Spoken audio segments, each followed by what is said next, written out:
नमस्कार दोस्तों, आप देख रहे हैं आरसीए न्यूज। आज हम बात करेंगे अभी की बड़ी खबर के बारे में। अभी की बड़ी खबर क्या है, जैसा कि आप अपने स्क्रीन पर देख रहे हैं। यहाँ पर साफ साफ लिखा हुआ है, दैनिक रोजगार समाचार 12 जनवरी। UP triple SC PET exam के संबंध में महत्वपूर्ण जानकारी है।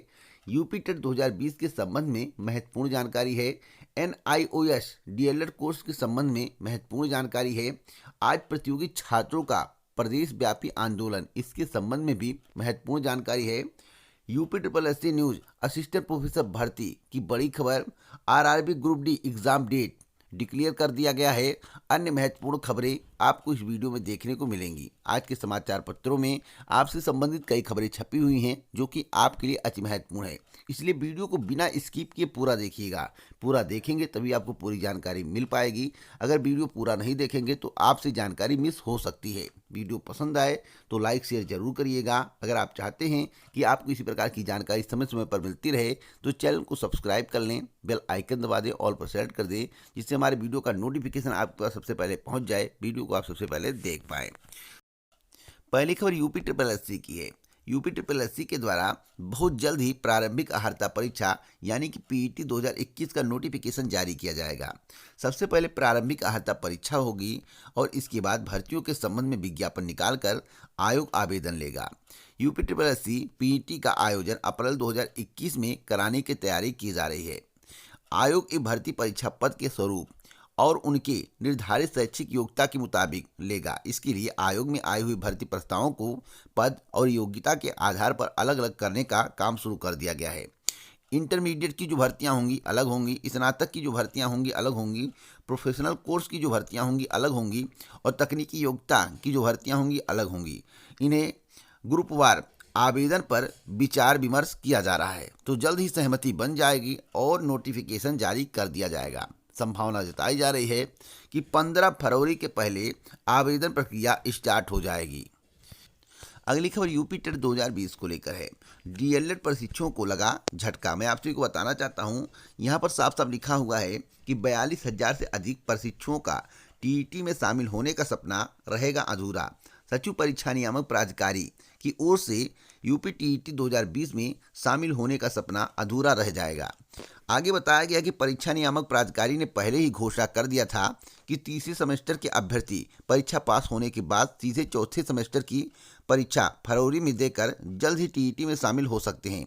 42,000 से अधिक अभ्यर्थियों के फेल हो जाने से टीईटी में शामिल होने का अवसर खत्म हो गया है, तो यह बहुत बड़ा झटका है। अगली खबर 18 महीने के डीएलएड कोर्स को लेकर है। 18 महीने डीएलएड कोर्स में काफ़ी बाधा है। आपको बता दें कि राष्ट्रीय मुक्त विद्यालय संस्थान से डीएलएड करने वालों को बेसिक शिक्षकों की भर्ती में शामिल होने के लिए एक और बाधा पार करनी होगी। शिक्षा विभाग की बेसिक शिक्षा सेवा नियमावली के अनुसार बेसिक शिक्षक के लिए 2 साल का डीएलएड बीएड टीईटी होना जरूरी है, मगर एनआईओएस का डीएलएड 18 महीने का ही है। लिहाजा एनआईओएस डीएलएड को शिक्षक भर्ती के लिए मान्य करने के लिए विभागीय नियमावली में या तो संशोधन करना होगा या सरकार को विशेष स्थिति में अलग आदेश जारी करना होगा। अब सरकार के द्वारा इस पर क्या निर्णय लिया जाता है यह तो आगे देखने वाली बात है। फिलहाल अभी कई बाधाएं हैं और इन बाधाओं को पार करने के बाद ही एनआईओएस से डीएलएड करने वाले प्रशिक्षु मान्य होंगे। अगली खबर 69,000 शिक्षक भर्ती को लेकर है। 69,000 शिक्षक भर्ती के अभ्यर्थी त्रुटि संशोधन की मांग कर रहे हैं, लेकिन सरकार टस से मस नहीं हो रही है। आपको बता दें कि परिषदीय विद्यालयों में हुई 69,000 शिक्षक भर्ती से वंचित रहने वाले अभ्यर्थियों ने सोमवार को निषादगंज स्थित SCERT का घेराव किया। यहाँ पर बताया गया है कि अभ्यर्थी निदेशालय के बाहर प्रदर्शन करने लगे। पुलिस ने उनको उठाने का प्रयास किया लेकिन वे नहीं माने। देर रात सभी अभ्यर्थी वापस रवाना हो गए। इस दौरान कई अधिकारी निदेशालय में ही बैठे रहे। अभ्यर्थी त्रुटियों में सुधार करने और नियुक्ति पत्र निर्गत करने की मांग को लेकर 1 महीने से ज़्यादा समय से प्रदर्शन कर रहे हैं, लेकिन सरकार टस से मस नहीं हो रही है। यह तानाशाह सरकार है और तानाशाह सरकार को टस से मस करने के लिए बहुत बड़ा आंदोलन करना पड़ेगा, जिस तरह से आज प्रयागराज में होने जा रहा है।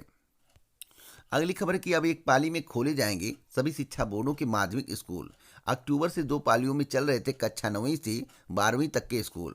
यहाँ पर बताया गया है कि प्रदेश में यूपी बोर्ड से संबंध व अन्य शिक्षा बोर्डों के माध्यमिक स्कूल अब एक ही पाली में संचालित होंगे।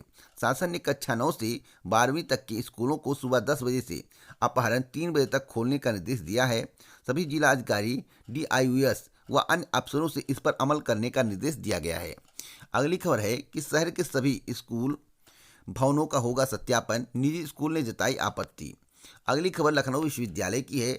लखनऊ विश्वविद्यालय ने शुरू किया गर्भ संस्कार पाठ्यक्रम। अगली खबर AKTU की है। आपको बता दें AKTU में फर्स्ट ईयर की परीक्षा 9 मार्च 2021 से स्टार्ट होगी। विश्वविद्यालय ने जो जानकारी दी है, विश्वविद्यालय जल्द जारी करेगा कार्यक्रम। पर सेकेंड, थर्ड ईयर व फाइनल की परीक्षा 16 फरवरी 2021 से होगी। अगली खबर एससी छात्रों की है।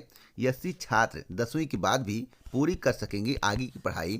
यहाँ पर बताया गया है कि केंद्र ने की 62,000 करोड़ की छात्रवृत्ति की व्यवस्था। यहाँ पर बताया गया है कि 1.36 करोड़ गरीब छात्रों को अगले 5 वर्षों में उच्च शिक्षा प्रणाली के दायरे में लाया जा सकेगा। अगली खबर UPPSC की है। UPPSC ने जारी किया प्रवक्ता हिंदी एवं भौतिक विज्ञान का रिजल्ट। यहाँ पर बताया गया है कि उत्तर प्रदेश अधीनस्थ शिक्षा सेवा के तहत राजकीय इंटर कॉलेजों में प्रवक्ता हिंदी एवं भौतिक विज्ञान के 12 पदों पर चयन हुआ है। इनमें प्रवक्ता हिंदी के 5 और प्रवक्ता भौतिक विज्ञान के 7 पद शामिल हैं। अगली खबर औपबंधिक चयनितों को मिला अंतिम मौका या असिस्टेंट प्रोफेसर भर्ती को लेकर है। यहाँ पर बताया गया है कि प्रदेश के आशासकीय महाविद्यालयों में विज्ञापन संख्या 47 के तहत असिस्टेंट प्रोफेसर के पदों पर औपबंधिक यानी कि प्रोविजनल रूप से चयनित अभ्यर्थियों को 19 जनवरी तक अपने अभिलेख उत्तर प्रदेश उच्चतर शिक्षा सेवा आयोग को उपलब्ध कराने हैं। यह निर्णय सोमवार को हुई आयोग की बैठक में लिया गया है। अभ्यर्थियों के लिए यह अंतिम अवसर है। अभिलेख जमा न करने पर संबंधित अभ्यर्थी का चयन स्वतः समाप्त हो जाएगा। अगली खबर कृषि कानूनों को लेकर है। कृषि कानूनों के अमल पर रोक लगाएं केंद्र, वरना हम लगाएंगे, सुप्रीम कोर्ट का कहना है। फिलहाल किसानों की मांग है कि कृषि कानून बिल को वापस किया जाए। जो कृषि कानून बनाया गया उसे वापस किया जाए। 3 कानून हैं जो किसानों का कहना कि बहुत डेंजर कानून है, जो कि किसानों के लिए खतरा है। इससे किसानों को कुछ भी लाभ होने वाला नहीं है, लेकिन सरकार कानून को ख़त्म नहीं करना चाहती है और किसान की मांग है कि कानून को ख़त्म किया जाए और MSP की गारंटी कानून बनाया जाए। फिलहाल सरकार के द्वारा अभी इस पर कोई निर्णय नहीं लिया गया है और सुप्रीम कोर्ट ने फटकार लगाया है। अगली खबर है कि अंग्रेजी अध्यापकों की चयन प्रक्रिया में हस्तक्षेप से इनकार। हाई कोर्ट ने प्रयागराज के स्कूल में अंग्रेजी अध्यापकों की चयन प्रक्रिया को लेकर दाखिल जनहित याचिका पर हस्तक्षेप से इनकार कर दिया है। कोर्ट ने कहा है कि याचिका को ग्राम शिक्षा समिति होने के नाते हाईकोर्ट आने से पहले सक्षम प्राधिकारी के समक्ष मुद्दा उठाना चाहिए। कोर्ट ने याचिका को सक्षम प्राधिकारी के समक्ष जाने के लिए कहते हुए याचिका निस्तारित भी कर दी है। अगली खबर है दिल्ली में 95% अभिभावक मानते हैं कि शिक्षा की गुणवत्ता सुधरी है। यह दिल्ली की खबर है। दिल्ली की शिक्षा व्यवस्था नंबर 1 पर है, आप लोगों को मालूम होगा, इसे बताने की आवश्यकता नहीं है। अगली खबर कोरोना वैक्सीन को लेकर है, जो कि बहुत ही महत्वपूर्ण खबर है। सरकार ने खरीदे 6 करोड़ टीके। सीरम इंस्टीट्यूट से पहले चरण में 1.1 करोड़ टीके, जो कि 200 रुपये प्रति खुराक की दर से खरीदे गए हैं। लेकिन मोदी जी यहाँ पर बहुत ही महत्वपूर्ण बात कह रहे हैं, इसे आपको समझने की जरूरत है। मोदी जी कह रहे हैं कि नेता और जनप्रतिनिधियों को पहले चरण में टीका नहीं। आखिरकार क्यों नहीं?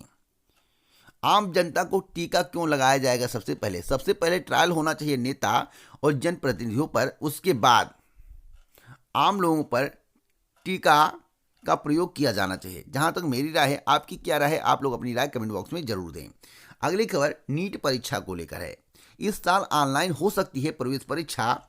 इस साल मेडिकल में दाखिले के लिए नीट ऑनलाइन करवाई जा सकती है। कागज व पेन की जगह कंप्यूटर आधारित हो सकती है परीक्षा। सरकार की विशेषज्ञ समिति ने इसकी सिफारिश की है। केंद्रीय स्वास्थ्य मंत्रालय की मंजूरी मिलते ही नेशनल टेस्टिंग एजेंसी अर्थात NTA इस माह के अंत तक परीक्षा कार्यक्रम की घोषणा कर सकता है। 18 लाख कंप्यूटर की जरूरत होगी इस परीक्षा को कराने के लिए, जो कि अब तक की सबसे बड़ी खबर है। अगली खबर ग्रुप डी की परीक्षा को लेकर है। आरआरबी ग्रुप डी की परीक्षा किस तारीख से आयोजित की जाएगी, तो मैं आप सभी को बताना चाहता हूं कि 15 अप्रैल 2021 से आरआरबी ग्रुप डी की परीक्षा आयोजित की जाएगी, जो जानकारी प्राप्त हुई है। इसी प्रकार की जानकारी अगर आप चाहते हैं तो आप हमसे जुड़े रहें। एक और खबर है बीपीएससी की है। औरंगाबाद के एक सेंटर में बीपीएससी फिर से कराएगा परीक्षा। यहाँ पर जानकारी दी गई है। बताया गया कि बिहार लोक सेवा आयोग की 27 दिसंबर को आयोजित हुई पीटी परीक्षा को लेकर बीपीएससी ने बड़ा निर्णय लिया है। बीपीएससी ने औरंगाबाद के एक सेंटर की परीक्षा दोबारा लेने का निर्णय लिया है। साथ ही इस केंद्र पर उपद्रव को लेकर उपद्रवी छात्रों की पहचान कर एफआईआर दर्ज कराने का भी निर्णय लिया है। तो बहुत ही महत्वपूर्ण खबर है। इसके संबंध में आपको जानकारी होना जरूरी था। इसी प्रकार की अगर आपको जानकारी चाहिए तो चैनल से जुड़ें, चैनल को सब्सक्राइब करें। जय हिंद, जय भारत दोस्तों, नमस्कार।